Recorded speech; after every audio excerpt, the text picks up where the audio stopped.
Welcome to the NAIOP Southern Nevada Breakfast Program. My name is Cassie Catania Sue, and I am your 2024 NAIOP Southern Nevada Chapter President. Good morning to everybody here and also everybody joining via Zoom. For those of you that are here in the room, please write down questions on the notepads found on your tables. The committee, or most importantly, Tutland, stand up. Tutland and I will gather the questions during the program for the end. Q&A will start at 9 a.m. and today's program will conclude at 9:15. Today we have a star-studded audience like usual, but that includes some very special guests. I would like to recognize our elected officials that are in attendance today. When I call your name, please stand to be recognized. Councilman Richard Chichiro, North Las Vegas.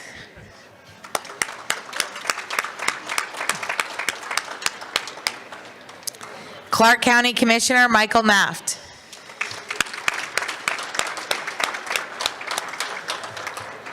Councilman Jim Seabuck Henderson.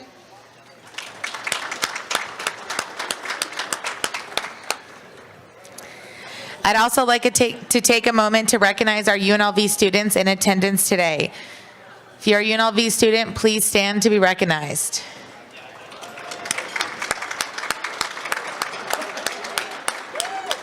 Nice. It's the future of our industry and the future generation, yes. In February last month, some of us from the chapter attended the NAIOP Chapter Legislative and Leadership Retreat in Washington, D.C. Our chapter won 4 merit awards this year. Congratulations to our chapter.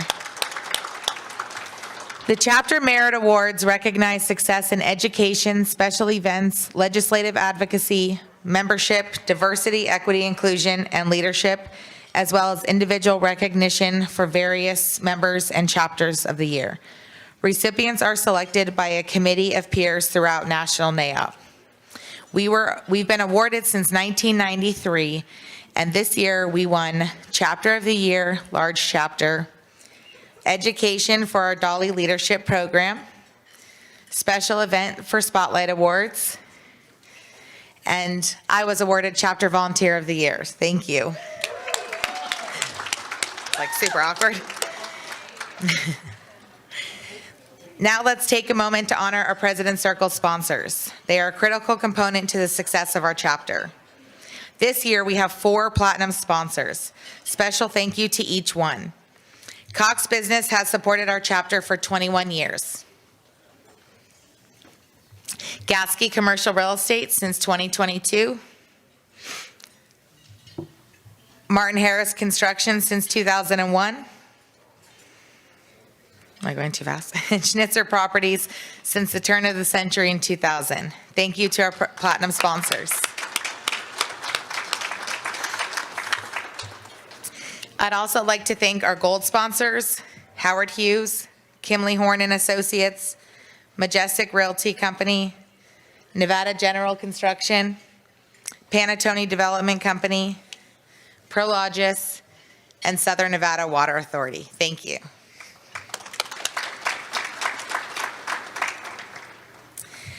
Now please check out the screen or the slides as we recognize our President's Circle sponsors in silver, bronze, and copper. Thank you.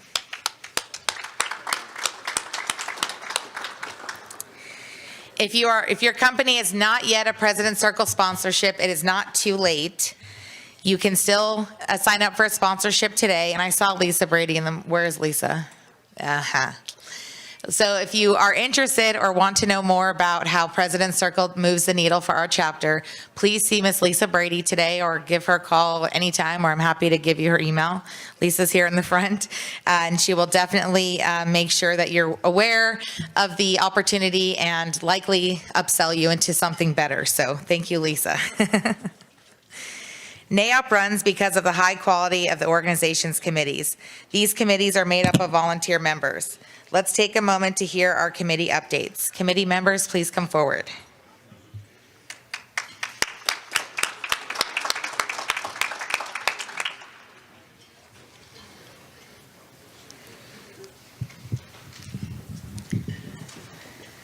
Good morning.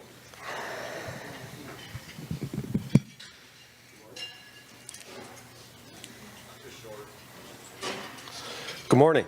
There we go. Good morning. My name is Court Brooks. I'm with Minyo & Moore. I'm here representing the Community Service Committee. And we're excited to announce the first membership outreach event of the year. It's with an organization called Street Teens. Street Teens is a nonprofit. It provides support for, unfortunately, we got a lot of teens on the street, age 10 or 12 to 20. It provides a safe space for them to show up, gives them some support, some resources they need, and maybe a little internet time. Hopefully there's a graphic. Yeah. Okay, there it is.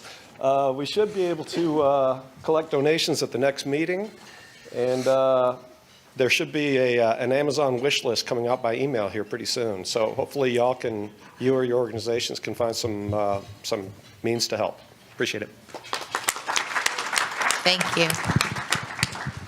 Good morning. My name is Thomas Godbout, Vice President of Commercial Lending. I am here on behalf of the DLI Committee. We are very excited to announce our 2025 DLI class application is going to become available next month in April, so watch your emails for that. If you are 35 years and younger, you definitely want to check out this program. So see me after the breakfast if you have any questions. Again, online applications available in April. They'll be due July 10th, I believe. And, if you're considering, joining and getting involved in DLI, it's time to join NAIOP and get involved in a committee. So again, if you guys have any questions, feel free to reach out to myself or Jonna, and we'll be happy to answer any questions. Thank you. And Thomas is the new chair of DLI. Thank you, Thomas. Good morning. I'm Jennifer Turchin with Coda Group. I'm the chair of the Education Committee.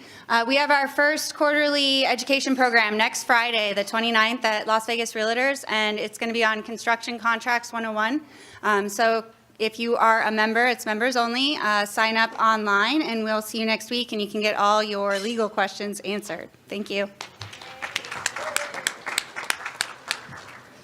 Good morning. I'm Guy Gugino with Mid-First Bank. Excuse me. I'm here for the Golf Committee. Our 32nd annual golf tournament is Friday, May 17th. It's a Battle of the Bands theme this year. We have one team set aside. We are sold out. There is one team set aside for the ride share sponsorship. If anyone wants to sponsor a safe ride, we have a company that will drive you and your car home if you've drunk at the tournament. We do have some tee boxes available. We are looking for volunteers from members and member firms, and we are starting to collect raffle prizes. We have an Amazon wish list. You do not need to be a member to give a raffle prize. If you have clients who want to promote themselves, they can provide a gift card or a basket. We just ask that the face value be more than $100. Thank you. Good morning, I'm Mark Green from Geotechnical Environmental Services. Thursday, May 2nd, all of us are going to be on the third base party deck at the Las Vegas ballpark as NAIOP goes to the Aviators. You should have already received an email inviting you to come. It's a nice cheap ticket. Last year there were over 200 people there. So it's going to be a great time. It's going to be a great time to do some networking and make some new connections. And sponsorships are incredibly inexpensive, but we only have a couple left. So if you want to be where everyone's going to see you and you want your logo where everyone's going to see it, come see me for sponsorships after the breakfast. And I'll see you all May 2nd at the Las Vegas ballpark. Thank you.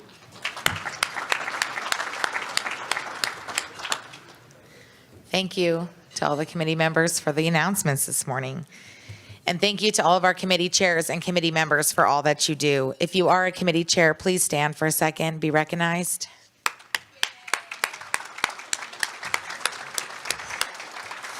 And if any of you are curious, please come see me or any other committee member that just made an announcement for more information on how to get involved on a committee. Each month, we also like to recognize our new members.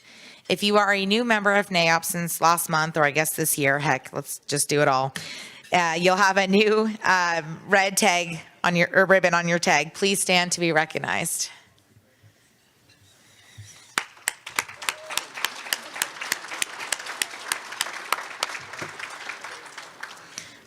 Micah, there's some people that are new, so let's get them involved.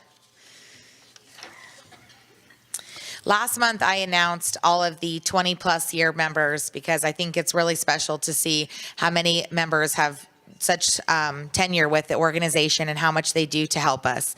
This year, I would like to recognize all of the 15-year members, and I was shocked when I saw the list of how many people I know are still actively involved within NAIOP. So thank you to all of the members that have 15 years of experience, and if your name is on there and you'd like to stand to be recognized, please feel free to do so. Dana Bergeron. Thank you. that was talking to you specifically. So NAIOP Southern Nevada, we just had our drop. So we are currently at 663 members. If you did not renew this year and it was an accident, please renew as soon as possible because corporate did issue the drops for this year. So we will have to reinstate your membership. However, with the drops, we led the nation second highest retention rate. So we're very proud of that. And we are top 8th now of all chapters nationally. And if you do regularly attend the breakfast or any of our events, please consider joining. Again, Micah, myself, Katrina, Jonna, anybody on the board would be happy to tell you about the benefits of membership. Now I'd like to thank our 2024 breakfast meeting sponsors. American Nevada Realty, Carpenter Sellers Delgado Architects, Cox Business, Gatsky Commercial Real Estate, Martin Harris Construction, McCarthy Building Companies, NV Energy, R&O Construction, Southern Nevada Water Authority, and Southland Industries, and our breakfast Wi-Fi sponsor, Schnitzer Properties. Thank you.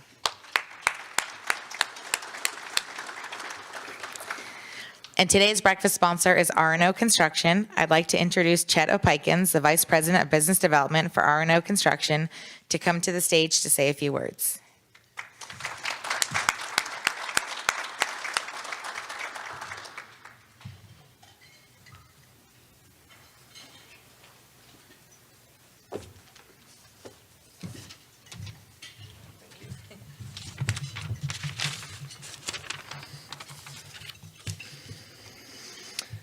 Good morning, all. My name is Chet Opikins. I'm Vice President of R&O Construction Company here in Las Vegas. For those of you who don't already know R&O Construction, we're a privately held, family-owned business, second generation. We've been in business for nearly 45 years, and we have been here in Las Vegas completing projects for over 38 years. We're very excited to be here. In that history, our team has never failed to successfully complete a project we've started. That's a big feat. We've completed thousands of projects, very technical and difficult projects across the country in over 20 states. And so for us to be able to say our team has been there all the way to the end on every project is a big statement for us. Our Las Vegas office has been here, as I said, for about 38 years. We've been a NAIOP member for over two decades. R&O's project portfolio spans myriad of market segments such as retail, multifamily, mixed use, and hospitality, just to name a few. Of course, we're also the proud builder of millions of square foot of industrial, manufacturing, and office throughout the Southern Nevada region. I think I can honestly share with you that if you went to a grocery store shopping over the weekend, stopped and grabbed a cup of coffee, you've been in one of R&O's projects. Speaking of industrial work, we certainly cannot miss the opportunity to acknowledge that a sizable portion of our industrial work here in the Valley has been with the 2024 Spotlight Awards Developer of the Year, Schnitzer Properties. Let us take a moment to give them a hand for this awesome accomplishment.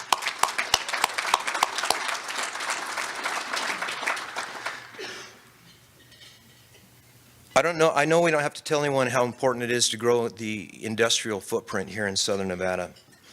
It's equally important that we continue to champion groups like Poly West Plastics Plant. R&O Construction began working with them in 2004, and we've completed over 1 million square feet of manufacturing and industrial distribution for Poly West with a recent completion of a project probably about 4 months ago.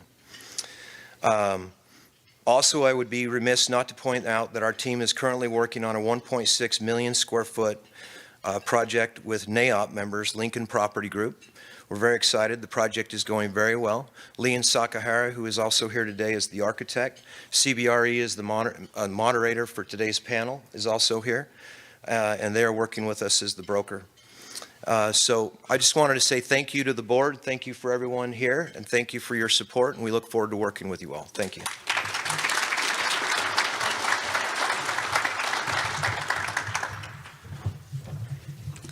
Thank you, Chet, and yes, thank you for all of your support of our organization. Man, I'm just ditching the readers. You know, I was 23 when I started in this business and hitting 40 this year. So for all of you in the room that are in your 20s, enjoy it, because all of a sudden you need readers to read the agenda. And I was excited that my dress had pockets today. So enjoy your youth. It's the day we're having. Real quick, before we kick off the panel, I would just like to take a moment to recognize somebody in this room who I feel does so much behind the scenes and doesn't get enough recognition. Today, I would like to take a moment to recognize Mr. Reed Gottesman. He is our 2023 past president of NAIOP Southern Nevada, and somebody who really rallied and championed behind the scenes last year. Reed, again, I mentioned some of the things at the lunch in December, but thank you for all that you did during your presidency last year for NAIOP. You joined in July of 2008. You were in the second DLI class in 2010. Might be the second best DLI class. I don't know. Where's Levine? He's been a board member since 2018, treasurer from 2020 to 2021, and I asked him to be the treasurer again this year. And he was president last year. He's very active on DLI, has been very active on government affairs and the programs committee. And last year during his presidency, we launched Dolly, which won the Education Award of the Chapter Merit Awards in DC. That was one of the quantum leaps that the board came up with during Hyam's year. He also helped bring on the government affairs staffer position with Katrina and Steve. And he did an amazing job with some investments for our chapter to give us a legacy long after, hopefully, we're both off the board. And he really helped initiate stronger principal member engagement with David Strickland. So Reed, thank you for all that you do for NAIOP behind the scenes, but you are one of our fearless leaders, and we thank you.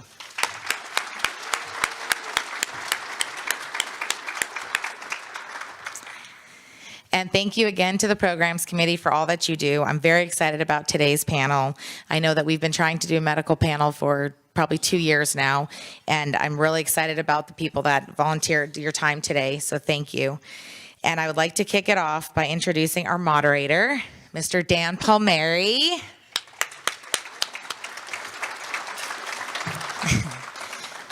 I would just like to say, for those I'm sure that most all know Dan Palmeri, he has been in the business now for over 16 years. He joined CBRE in October of 2022. Yes. And he is basically all things occupier, tenant rep, office. And if you know Dan, you know that he also really helps mentor. He's been a huge champion of culture building for me at CB. And one of my favorite things is when Frank Stefan from Howard Hughes said that maybe I needed, we were talking about, tenant rep deals and how to get more engagement. And Frank said, maybe you need a taser for Mr. Palmeri to me. And I said, thank you. Actually, I will take that some days. But we very much appreciate Dan's energy in the office and all that he brings.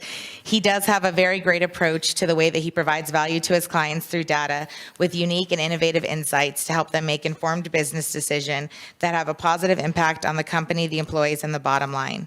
Since he began his career, he has been responsible for leasing more than 7 million square feet of office space in our market. He's an active member of SIOR Southern Nevada and NAIOP. He also sits on the board of After School All-Stars. And prior to joining CB, he was with Cushman & Wakefield. Dan, thank you for all that you do. I know you've served on several committees and have been a NAIOP member since 2011. 15 years, just like that.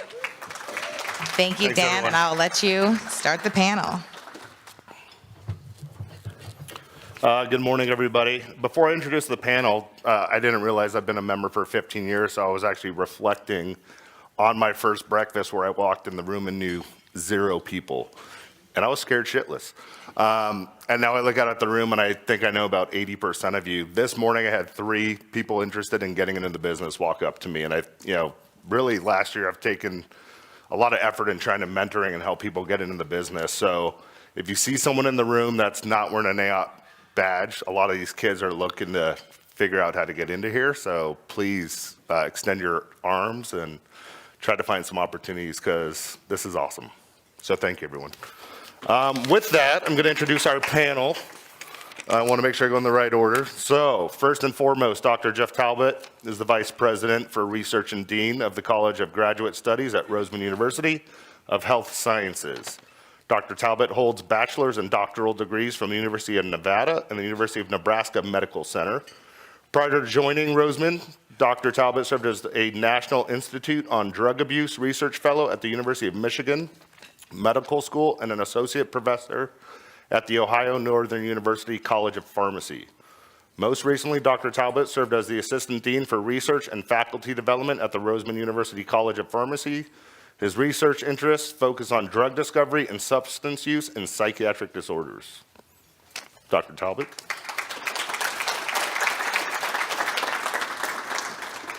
I'm definitely not going in the right order. There we go. Thank you, Dan. Jeff. Thank you. Next, Ms. Maureen Schafer. She is currently the president and CEO of the Nevada Health and Bioscience Asset Corporation, NHBC for short, whose focus is to build health capital, research, and programmatic infrastructure for the Kerkorian School of Medicine at UNLV and Southern Nevada. She was previously the Kerkorian School of Medicine at UNLV's founding chief of staff in 2014 to launch Las Vegas's first four-year public allopathic school of medicine, which grew to nearly 400 physicians under a $160 million budget. She also led the expansion and operation of the Cleveland Clinic, Nevada, and its flagship operation, the Lou Ruvo Center for Brain Health, focusing on the treatment and research of neurodegenerative disorders after leading the Las Vegas-based nonprofit Keep Memory Alive merger with the Cleveland Clinic as its CEO. She also leads a Nevada-based CEO group, the Council for a Better Nevada, as its executive director. She's the director on the board of Able Channel, Inc., a digital streaming healthcare platform, and a member of Centene's Nevada Silver Summit Board of Directors. She participates in various community and social board engagements. Current board affiliations include the Stanford Center for Longevity, Conservation International Leadership, Council and Capability Health. Past board involvement includes Op 180 as a founding commissioner of the Nevada Commission on Homeland Security and as a chairman of the Nevada Community Foundation, where the foundation's endowment grew from $13 million to $150 million under her leadership. This is the coolest one.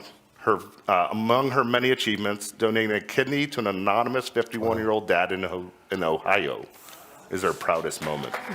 Maureen?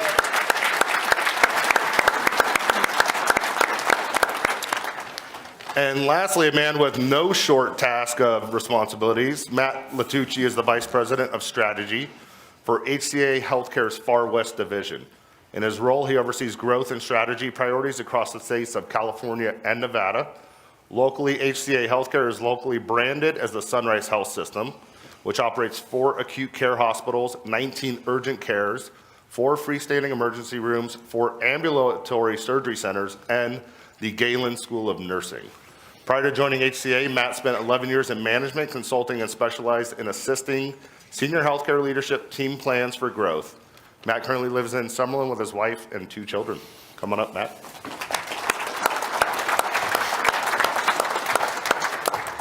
Well, thank you everyone for joining us. They asked me to be the healthcare moderator today because I do healthcare leases. I'm not a healthcare expert in any means. I help people find space, right? So what I love about this panel is we have 3 very different perspectives and 3 very influential people in our healthcare industry in Southern Nevada. So what I was going to do first, obviously their bios are pretty impressive, but they all are working on very different stuff and they can speak to it much better than I can. So I'm going to kick it off, talk about how many sites they have, are they owning or leasing them, and then a little bit more on their individual businesses before we dive into the deep goods. Just prior to that, I was asked to give a brief overview of the medical market in Vegas right now and Southern Nevada. So currently we have about 8.4 million square feet of medical space, roughly 7% vacant, so performing really well from an office standpoint. Last quarter, we saw roughly 20,000 square feet of positive absorption, about 125,000 square feet of under construction medical facilities. I know Martin Harris just kicked off the Intermountain project in the Southwest for roughly 90,000 of that. When we talk about cap rates right now, High-quality Class A medical assets are still trading at about a 5% cap rate. We're not seeing a lot of that, and that's nationwide. These are mostly institutional with strong credit quality tenants. The lower quality stuff is trading in the 6.5% to 7.2% range. A big thing I thought was instrumental, total healthcare costs, including all private and public spending, are anticipated to rise from $4.7 trillion in 2023 to $7.2 trillion in 2031. So healthcare isn't going away, it's only gonna get bigger and better. You heard enough from me. Let's kick it off with Dr. Talbot to give us a little bit about Roseman University and what they're working on. Thanks, Dan. I'm one of those people, this is my first time at NAIOP. Thank you for a warm reception. And thank you for the invitation to be here, Dan Tutland. Dan, thank you. My bio should have started with my proudest moment, right? I'm a kid from a mining town in northern Nevada. I'm a native Nevadan, and that drives some of what my career has done and my interest in our great state and our community. Roseman University of Health Sciences is battle-born, right? We're a homegrown institution, private, not-for-profit. We have 2 campuses here in southern Nevada, one in Henderson, roughly 200,000 square feet of developed space across 6 buildings located in Henderson, Sunset and Sunset out on the Mesa. We're most excited about our development in Summerlin, where we have approximately a little less than 50 acres of space off town center in 215, where we have about 430,000 square feet of developed office, medical, clinical research space, and where we have 30 acres of undeveloped land where we hope through the next 8 years to finish and develop that campus. We anticipate about 500,000 square feet of development to occur at that space, including obviously clinical research and academic space. It's the home of our College of Medicine, which we are excited about its development and pending accreditation is our hope. We are excited about the prospect of utilizing some of that space to attract bioscience and biotech companies coming to the area, and I can speak more to that as we continue. Mm-hmm. Awesome, thank you. Maureen. Thank you, Dan. I've lived in this state for now 25 years. I feel like I just came last week. And as I look across the room, Phil Ralston, Tom Burns from GOED, Commissioner Naft with the county, Mike Delgado, who's building our next 2 buildings, thank you. I want to give you a hug every morning when I talk to your team. Paul Schmidt, who's building our next 2 buildings, Sally Dobler, my spirit advisor. Paul Chaffee, who helped us start the Council for Better Nevada. I feel so close to all of you because I think many of you raised me. I was born in Indiana, but this is my home. I've lived here longer than anywhere. And so I just want to say thank you to all of you because I've worked in many industries.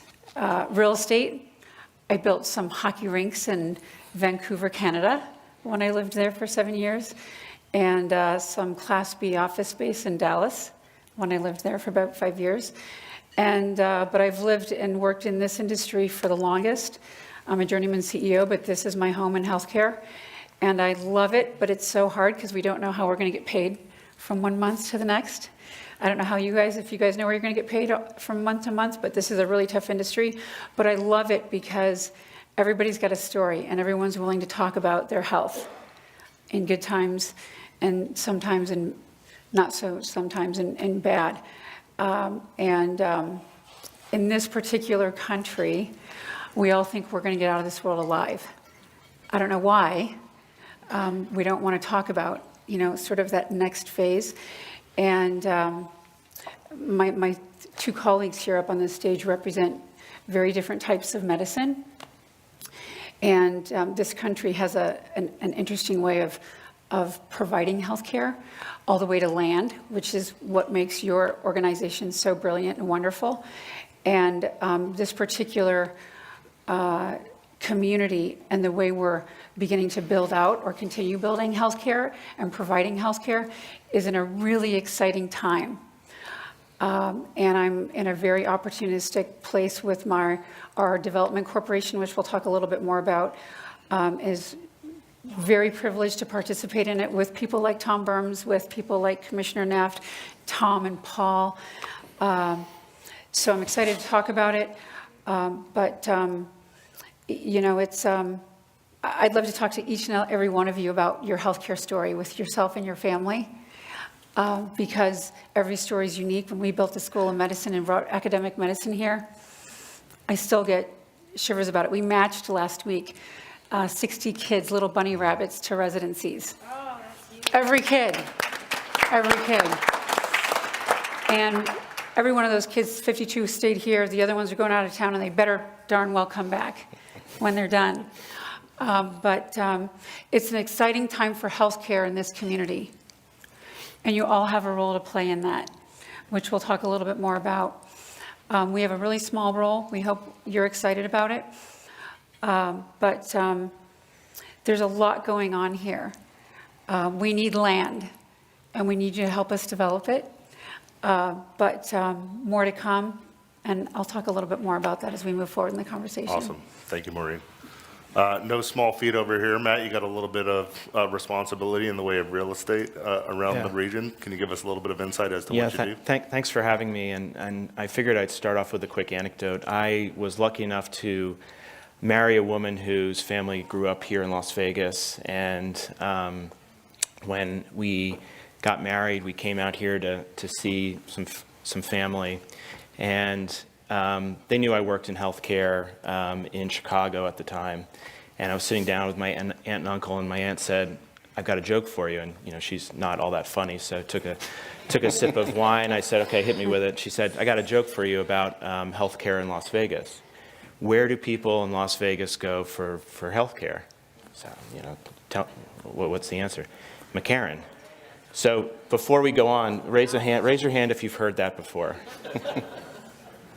And that really bugs me. Not that we've heard the joke, not that, but the fact that for a very long time, that's been the reality of people who live in Las Vegas and broader Clark County. When I think about what my mission is here in Las Vegas with HCA, and like Dan said in my bio, we operate locally as Sunrise Health, so we have a handful of hospitals and urgent cares here. We strive to develop programs to build front doors to healthcare so that folks who don't have to go to UCLA or up to Primary Children's or down to the Mayo Clinic in Scottsdale, there are always going to be times where that type of care is needed. Don't get me wrong. But I think over the last few years, since I've joined the team here in Las Vegas in early 2019, we've been very purposeful in examining why people are leaving the market for healthcare and doing our best to close that gap. Now, we run into challenges, just like you can imagine, of recruiting in the types of specialists we need to provide these types of esoteric care, building the front doors, whether it's urgent cares or new hospitals. Right now, we are continually focused on opening up access to people who seek or who need health care here in Las Vegas. And that can come from a whole slew of different options, whether it's medical office buildings so people can go see a physician in a clinic setting or go to an urgent care. We operate 19 urgent cares here in Las Vegas under the brand Care Now. So some of you guys here may have gone to one of those clinics over time. We're aggressively trying to grow that footprint. I go to Care Now a lot. I have 2 young kids. I feel like we're always there. And the lines are always incredibly long. So it's a mental reminder to me that we're not done yet. So I think for the next 4 to 5 years for us, we as an organization, as a healthcare leader here in Southern Nevada, really hope to continue pushing around developing more esoteric programs here in town, and we hope you guys will hear about those, and continuing our push to create more front doors for healthcare for all of you and for the rest of our residents here in Clark County. Awesome. Thank you, Matt. I'm actually going to stick with you because you kind of touched on it real quick. Really, our next question is going through the panel and talking about what's currently in the development pipeline. We know you bought some pretty large land right there off Las Vegas Boulevard in Cactus, so, you know, a future hospital. But what else are you guys working on, and what's timing for that hospital? Yeah, so we closed on the land at Cactus and South Las Vegas Boulevard in the 15 on December 28th of 22, and we've spent the last year or so working on development plans for that parcel. You know, and we're really excited about it. It's been one of my biggest projects that I'll probably do it when I get back to the office this morning. Keep working on our strategies and what our plans are going to look like. It's an incredibly exciting project to start a hospital, and it's incredibly complex. There are a lot of things outside of real estate that we are now kind of really focused on. We don't intend to use the entire parcel of the land in phase one of our development. So I think we're also trying to get creative about, you know, the piece of our land that sits on Las Vegas Boulevard. Is it something that we could parcel up and develop, or have a developer develop for us, or something like that? So we're brainstorming scenarios for that. Outside of that hospital, or that kind of area, we recently opened our 19th Care Now right at Summerlin Parkway and like Buffalo, if you can visualize that over there.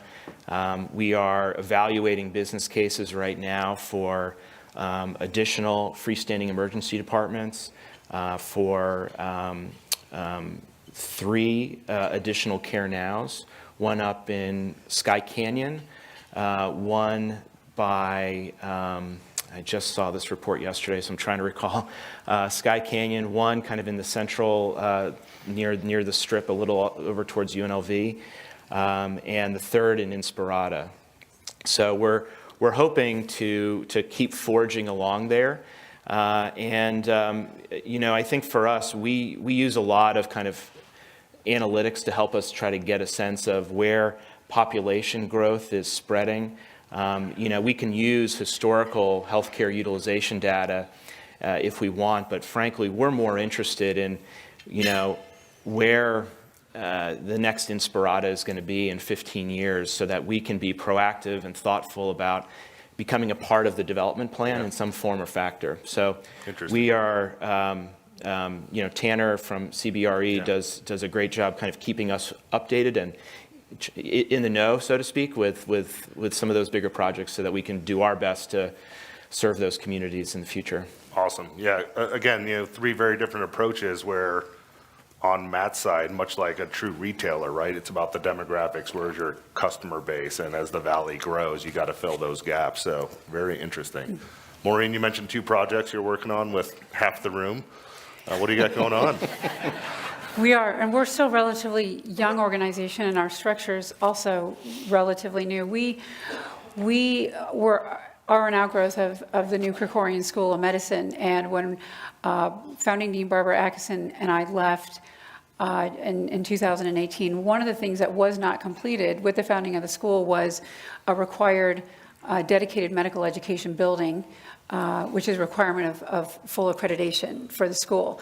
And so donors to the school, business leaders, and members of the community came to me and said, let's get that done. And so the structure that we used to do that was a development corporation. And this model was something created by then President Kennedy in the early 60s. And what this model is, it's a 501c3 development corporation that he envisioned to be pulling the best practices of the government and private sector parlayed with the private sector, which is what we are. So we're filed as a IRS instituted 501c3, but we look and feel and act like the private sector. And we were born in January of 2020. We created a 3-way development agreement with NSHE, UNLV, and ourselves. And we had a 5-year development agreement to build the medical education building for the School of Medicine. We broke ground in COVID. We had a little virtual groundbreaking. And we had 9 acres that originally came from the county, that had been deeded over to UNLV, that was deeded over to us into our development corporation. And we were fortunate, working with UNLV and the School of Medicine, to design I hope you all feel it was a beautiful, wonderful medical education building under the standards of UNLV, and a beautiful School of Medicine with TSK and MJ Dean and Sletton Construction as the owner's rep, to build a wonderful 130,000 square foot medical education building to the standards of higher education and a School of Medicine to their needs for doctors for their first 2 years of medical education. And we built it ahead of schedule and under budget, and delivered it to the community just over about a year and a half ago. And it's wonderful. It will has 60 students in it today. It will build up to a capacity of 120 students per class. Now, while we were building that building, we received a call from then Governor Sisolak, who said, "What are you doing down there? We like this." One thing I'll say, let me step back for a moment. The other opportunity that this model allows is you can take multiple revenue sources from many different entities. The vast majority, if not all of the majority of public infrastructure that's been built in Southern Nevada has been built with donor dollars exclusively. Now, we have very generous donors in Southern Nevada. I think you know all of them, and some of them are in this room. But it's not an efficient way to build public infrastructure in itself and over the long term. And most public infrastructure built across the country is built with state dollars, regional dollars, federal dollars, there's corporate dollars, there's lots of different revenue sources. And our building was built with $25 million of state dollars, it was built with corporate dollars, it was built with foundation dollars. And so we try to promote the idea that this is how public infrastructure is built as a best practice, not just healthcare facilities. And so we not only built a building with prevailing wage and efficiently, ahead of budget, ahead of schedule, we built it with multiple revenue sources in a transparent way as well, in a government type transparent way. So this was a really good model we felt to offer to the community. So we received a call from Governor Sisolak and said, would you be interested in building a public health lab? Now, I've never done that before, but I can find really smart people who are able to do that. So we have Paul Schmidt, Mike Delgado, other people, and so we're in the process of doing that now. No, don't tell anyone, we still have to announce that to the public in a little while. We're also going to build a medical office building with coordinated medical services with mental health and physical health. You're going to see mental health and physical health together in a building for children's services in our community, because we're going to put mental health on the same plane as physical health together, because that matters. And you're going to see a 100,000 square foot building on the same 9 acres in the next 2 years, built in the same model, multiple revenue sources, hopefully built in the same efficient way with our amazing team. These are the types of things we're doing now in healthcare. It's on the 9 acres with that model. Again, Governor Sisolak and his administration and the legislature saw the efficacy of this model on those 9 acres that originated from the county, came to UNLV, and is over in this development corporation model. Why am I telling you this? This model inspires innovation, and we're now receiving calls from other government agencies, from local to state, saying, we have land. What do you think? And so the model inspires land to come available for other healthcare projects and assets, which gets all of you involved in these types of projects. So I'll stop there. That's awesome. Yeah. That's part of what I love about being in Southern Nevada, right? The town is so young that we're actually shaping all these integral necessities within the community, right? It's not like it's been here for 200 years, you know? That's the first medical school, and I drive by it every day on the 15, and it stands out, and it's beautiful. And I'll say one more comment about that, because that's a really important statement. We all have heard we're the last and last and last and last, and okay, right, we got it. But the thing about being last, or the thing about not having something here, is when we finally crowdfund around something, because it's not here, we can build it and be first in class. We can be best in class.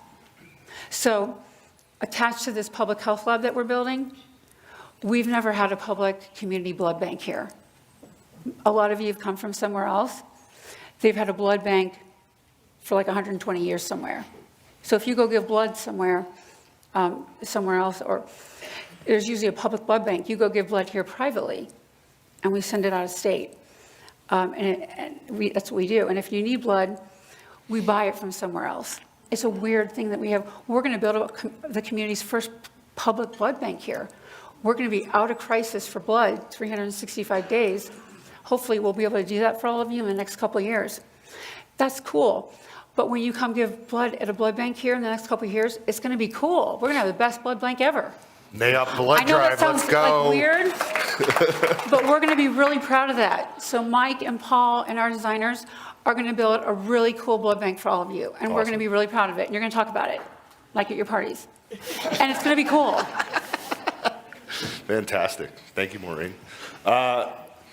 Roseman, you guys obviously in Henderson, right? I mean, great location next to FLM. Can't beat it. But you guys were able to swoop in and take some pretty nice real estate right there off Town Center and 215. Talk to us about what's in that development pipeline. Yeah, it's an exciting time. I'll echo what you've said and extend, Dan. You know, we're at a unique season in Nevada, in southern Nevada, to shape the future, shape the resources that we have, and I'll just add that we can shape them together. And I think that's particularly exciting to me. The foundational leadership of HCA in providing healthcare here, the innovation and forward thinking of HBSC under Maureen's leadership. At Roseman, we get to complement those efforts from an academic perspective. So our mission is to provide clinicians to benefit the area. We have accredited programs in nursing and dental medicine, pharmacy, hopefully soon to be an MD allopathic medical school to complement the area. The Summerlin campus that we're talking about is a development opportunity that will involve many of you in the room. Again, over 8 years, we hope to have a phased development with an additional 500,000 square feet. But talking about what some of that space is, we will build a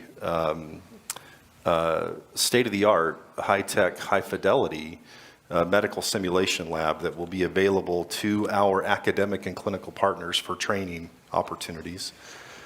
We will have additional clinic and research space. And Dan, I'll just mention briefly, one thing that I'm particularly excited about, the role of research and discovery in adding to not just our healthcare system here, but adding to it reputationally. So, you know, the joke that Matt heard at dinner, prefaced with probably more than a sip of wine, we've all heard, but more importantly, we've all experienced. Our families are here. We need better healthcare. We need more advanced healthcare. We need to have confidence in that healthcare that's being provided. What comes with that, we believe strongly at Roseman, is research and discovery. And we would like to lean into utilizing our Summerlin campus, that land, to attract more biotech, pharmaceutical, medical device, nutraceutical companies to the area. It's an interesting season in that arena, where inflationary pressures are pushing startup companies out of coastal areas where it's been concentrated to, frankly, to Nevada. You know, we have an example of a UNLV startup that was being courted by some entities in the San Francisco area.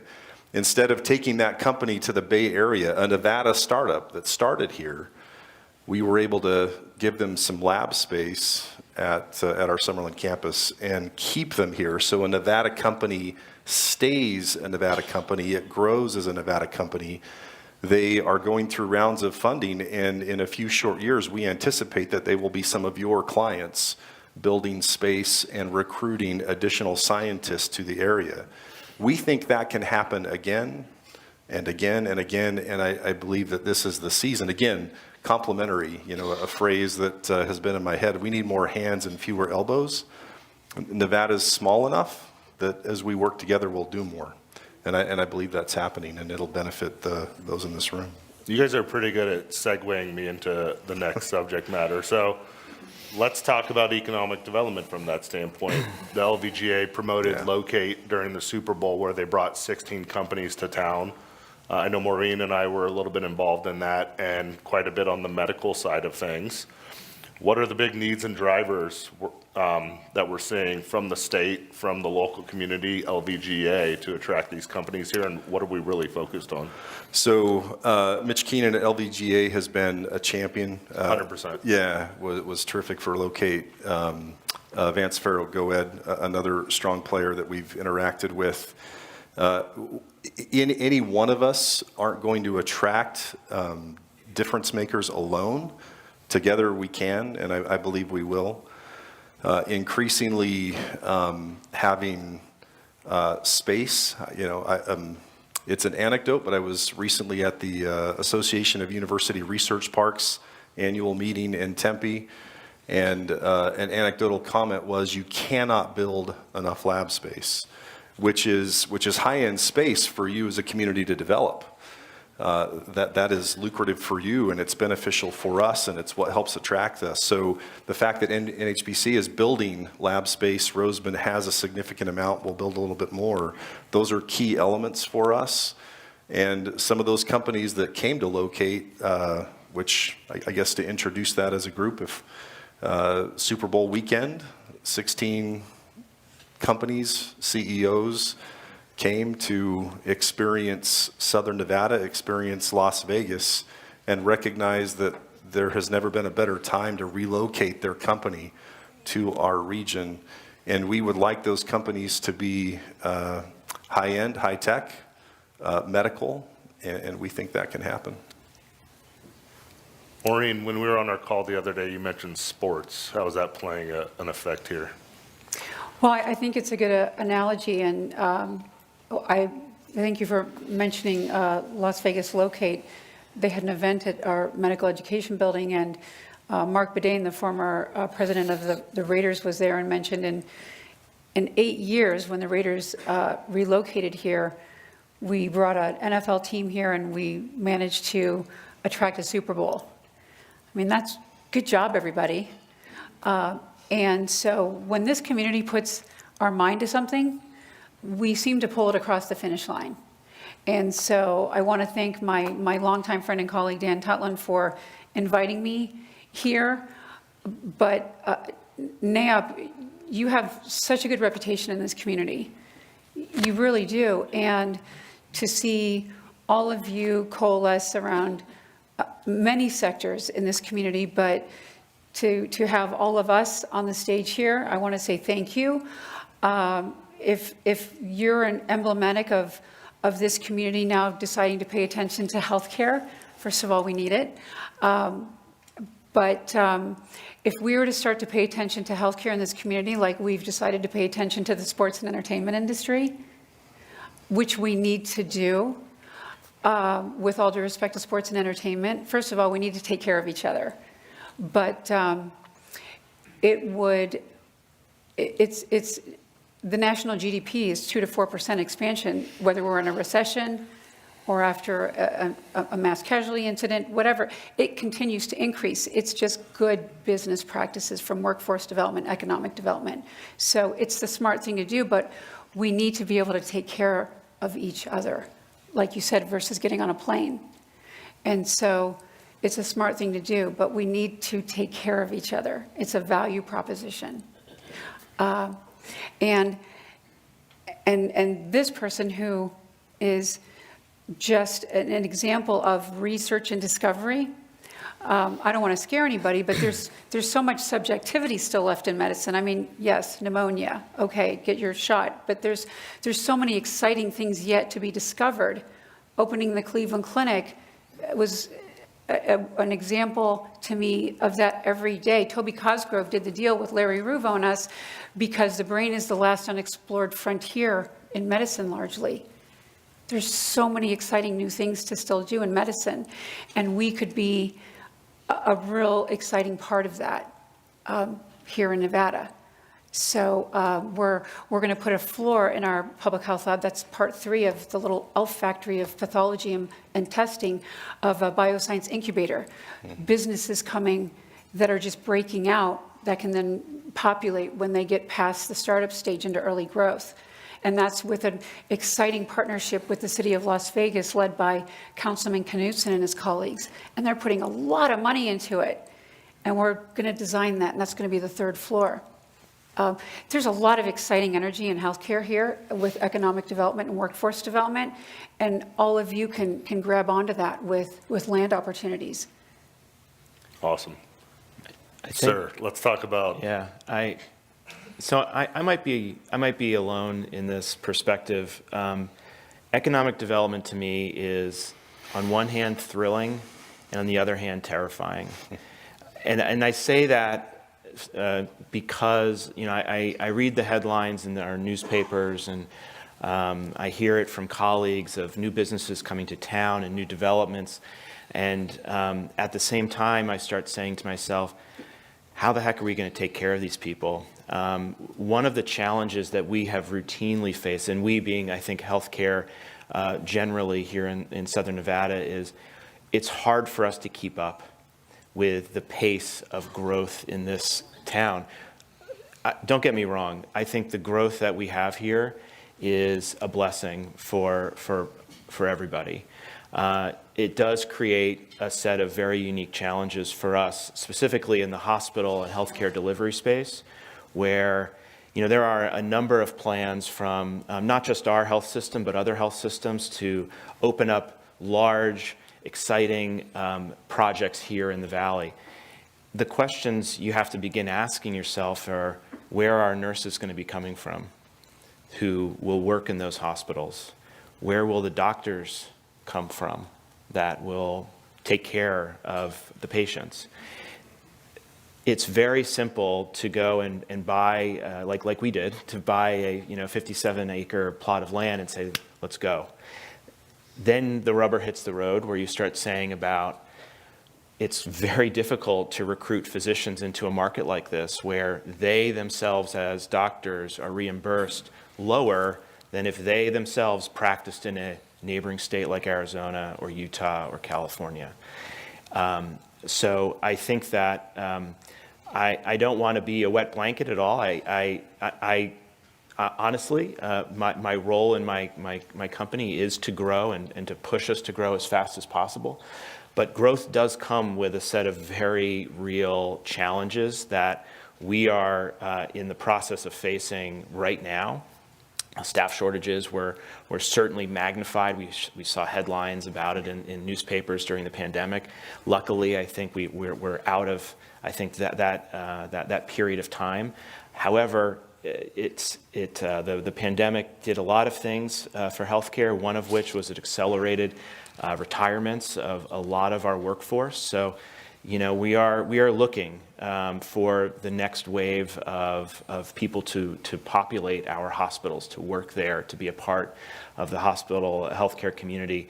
One of the catalysts for us to bring a nursing school here to Las Vegas, it's opening next Thursday, actually, on our Southern Hills campus in one of our MOBs there. We've taken a large floor of the MOB and turned it into a nursing school. It's those kinds of things that we're going to have to be doing more of, ourselves, our competitors, just everybody, in order to make sure that, you know, the healthcare community can just frankly keep up with the development that just takes place here. So. You can do whatever you like. So what they're doing as a hospital to open a nursing school is atypical. That's a big deal. And so I really want to compliment him and his team for doing that. When we opened the medical school here 4 years ago and just graduating the fourth class, there's 26 specialties, from anesthesiology to internal medicine to surgery. There's 26 sports, pick your sport. In Southern Nevada today alone, we're 3,000 doctors down today just to get to the national average. Across the board, 3,000.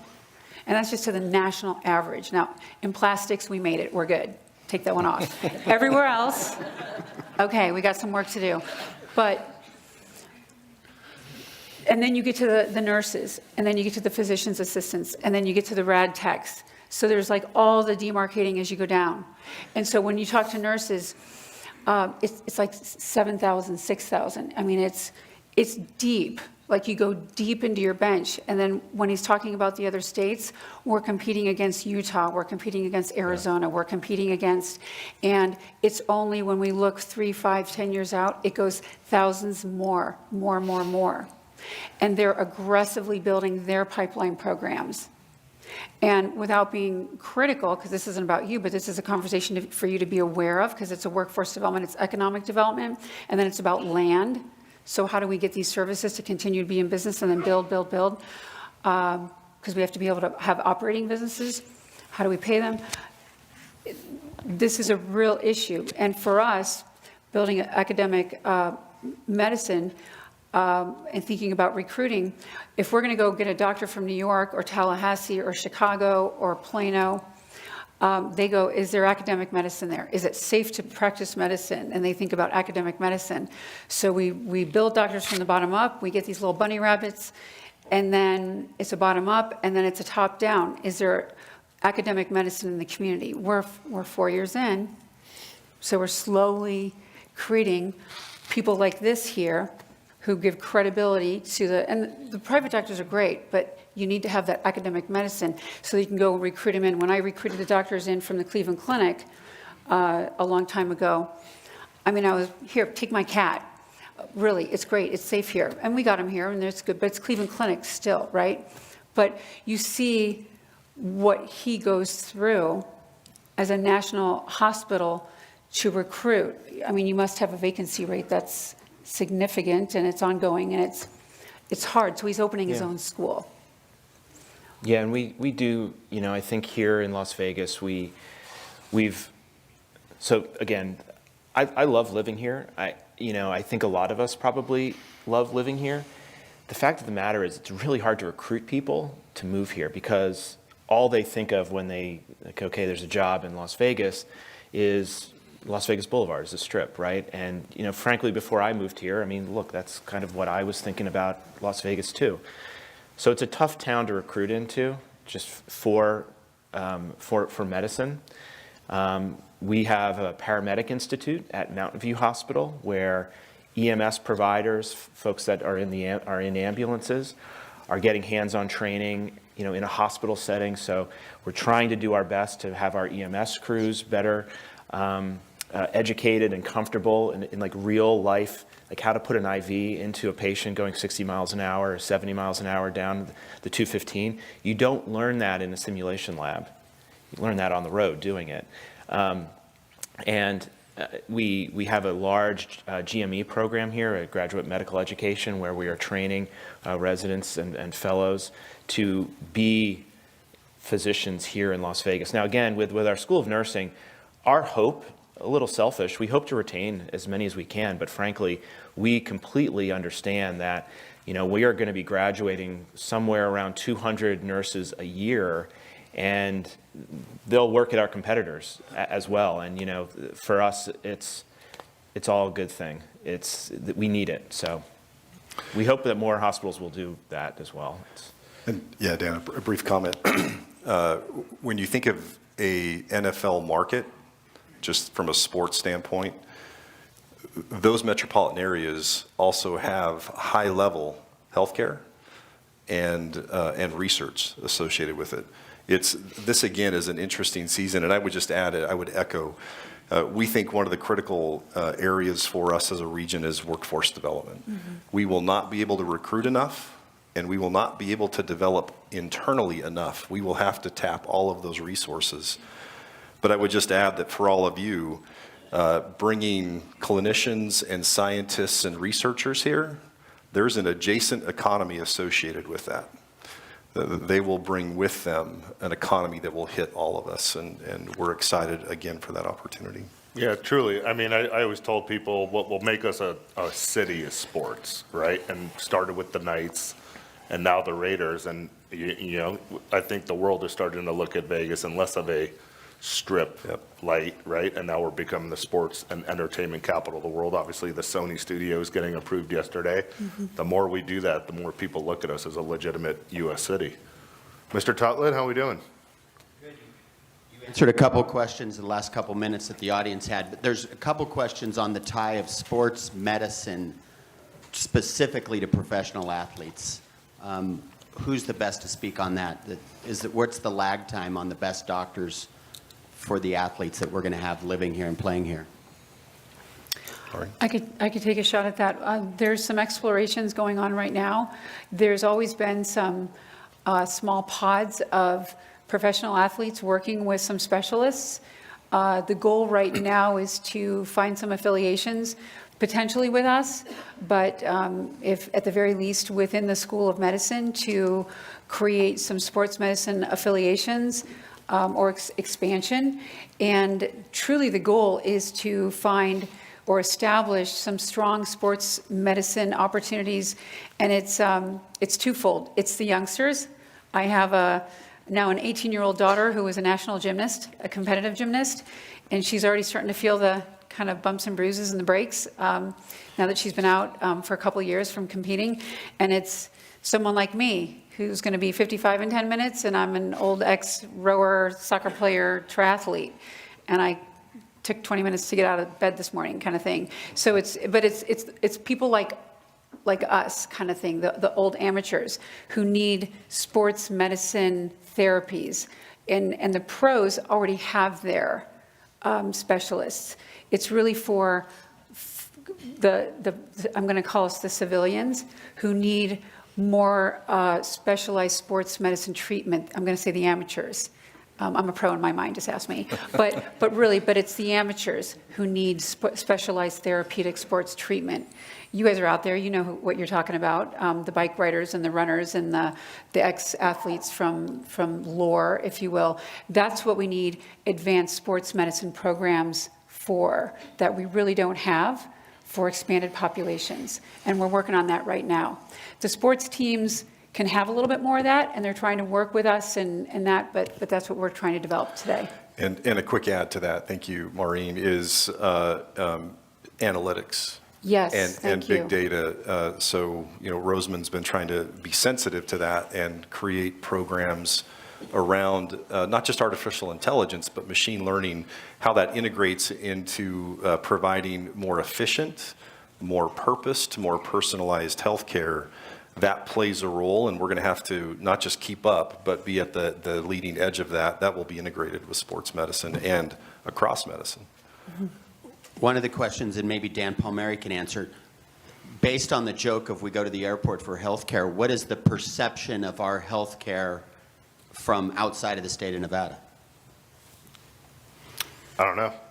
I can weigh in. I think that the perception is not great, to be honest. I think that's again, it bothers me that that's the reputation, and I think that there are some real world-class healthcare programs here in Las Vegas that unfortunately aren't as well known as they should be. I think that we have a surgical oncologist that we employ that works at Mountain View Hospital in the Northwest. He grew up in Las Vegas, got schooled in Loma Linda, cold called us, honest to God, called us, said, I want to have a meeting with you guys. And I said, no idea who this person is. Great, come on in. I'm a surgical oncologist. I know that what I do, no one else does in Las Vegas, and I want to come back. And then, great, okay, how did this person fall into our lap, right? And so we have people like this that are unique in their skill set, that are here in town. It's hard for us to shake the reputation as a low quality healthcare city, but we'll get there. Honestly, we will. I think adding sports medicine can be a catalyst for that. I think adding in more programs around oncology typically is going to be that tipping point from just a kind of a disease standpoint that people take notice. I think oncology programs, when you think about oncology, cardiac programs are really these cornerstone centerpiece programs that the Cleveland Clinic is known for, that Mayo Clinic is known for, that people travel all over the world for. I think as we start investing in establishing those programs here in town, we'll begin to change the narrative. And as that changes, I think we'll be even able to accelerate the economic development that we can achieve here. Matt, one of the questions is why aren't we getting reimbursed as much here in Nevada? How much time do we have? Well, no, 1 minute. You have 1 minute on that. No? Yeah, I mean, it's really complex, honestly. I think that our payer landscape here has done an incredible job for the people that they represent. If anyone here is a United Healthcare member, myself included, they have done a great job on behalf of us negotiating incredibly sharp rates with healthcare providers, both doctors and hospitals. What that means is, as all of us who pay premiums into the insurance company, awesome, it's great. It's better than it would be elsewhere in the country, right? And what the flip side of that is the insurer then is paying a little less money to the hospital to provide care, to the doctor who is working in the operating room. So I've had many conversations with surgeons who are weighing a job here. And they're saying, okay, I can come here and I can operate, and this is an example I was saying earlier to my colleagues here, but I could come to Las Vegas and I could operate on knees. I could just do knee replacements, right? An orthopedic surgeon. Very common procedure. I could do, 5 or 6 in a day. Great. Or I could have my practice. I could be employed by a healthcare provider in Salt Lake or Seattle or whatever, honestly, fill in the blank. Reno, honestly. And I'd only have to do maybe like 3 or 2 to earn the same paycheck that I would earn by doing that same amount of care in Las Vegas.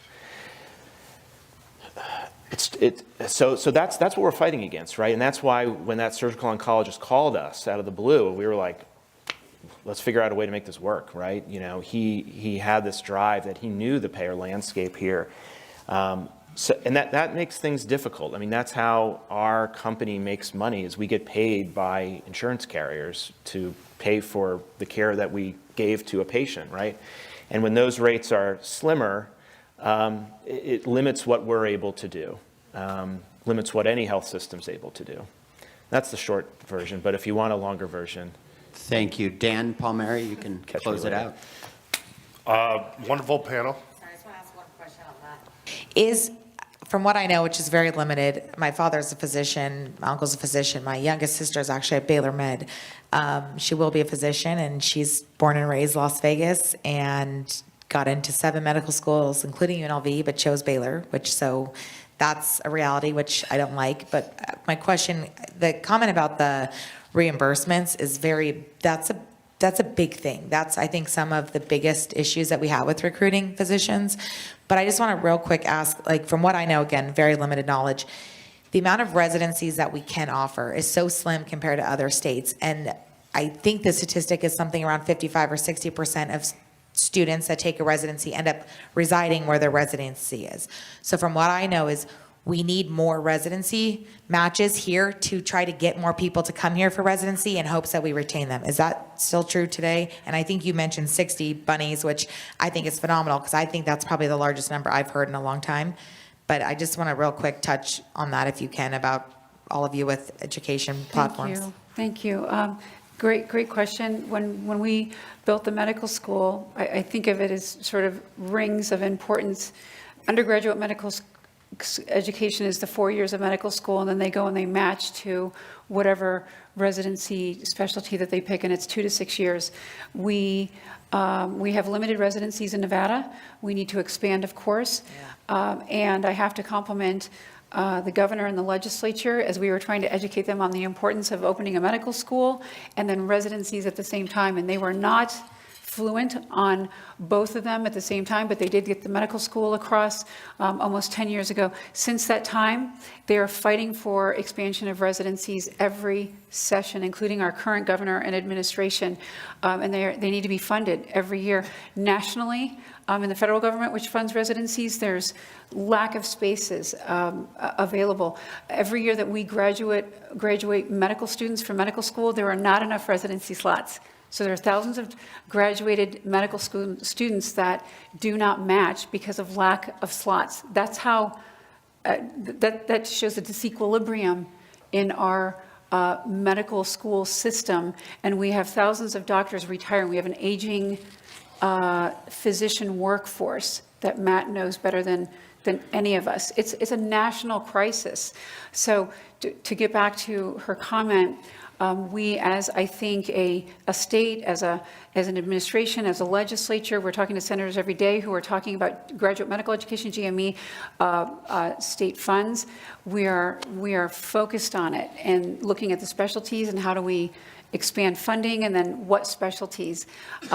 What Barbara Atkinson, who has really trained me in academic medicine, and I feel blessed, if we have a student at UNLV who gets into the top surgical program at University of Chicago, go. But you get your butt back here, okay? Because there's ones that are just top notch across the country at University of Washington, Stanford, so-and-so, and they're just good. You want them to leave, but we're putting a tracker on you and come back. But by and large, she's right. Where you do your residency, the stats say that you're going to stay, but we have a sort of an algorithm. We try to choose kids that are from Nevada or have Nevada ties. They really care about our community and they know about our community. And we do pinky swears with them and stuff like that. So it's not just we just picked them out, of a lottery and they came here. They really came and love and have a real affinity for the community. But the residency is real. If you're in Dallas for 2 to 6 years, you're probably going to meet someone and fall in love, and it's hard to get them back. But if you really land a great residency somewhere, you need to go train there. But we're going to come visit with you every 2 weekends and then talk about everything that's going on back here. So, yeah, but we need more residencies here, and we're focused on getting them funded, so there's more chances that they will match here. Nice, thank you. Awesome. Well, I think that, still a lot of obstacles within the healthcare industry here, but listening to the panelists today, there's a lot of optimism for the next 5 to 10 years for Southern Nevada. I really appreciate all of you taking the time today. Thank you very much.